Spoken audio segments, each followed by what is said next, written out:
કાકા તમે આમ ક્યારે તમારી સાસરીમાં રહેવા નથી જતા? મેં તો કીધું જ છે પણ આવતા જ નથી. બોલ કેટલી બધી મજા આવે ખબર છે, આટલા બધા માણસો છે ને અમારી ત્યાં, જોઈન્ટ ફેમિલી. એટલે જ નહીં આવતો મેં. તારા બાપા તો એવો કોચરો છે ને, કોચરો એટલે કંજૂસ સાવ, દરેક વાતમાં કોમ્પ્રોમાઇઝ લા. કેમ એટલે એવું તો શું કરે? તો આવડો નાનકડો અમથો રૂમ છે, 10x10 નો, હા એમાં 11 જણ સૂતા હોય. તો બધી ગોચપોચ ના થઈ જાય? યારે આ બાપા બહુ ઊંઘી ગયા હોય ને તો એકબીજાના માથા અડતા હોય, આમ એકબીજાના સપનામાં ઘૂસી જતા હશે મને લાગે.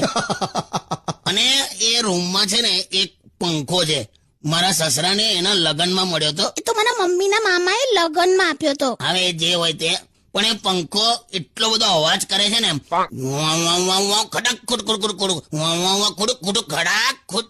એની માને લાઈટ જાય ને તો આ ઊંઘ આવે.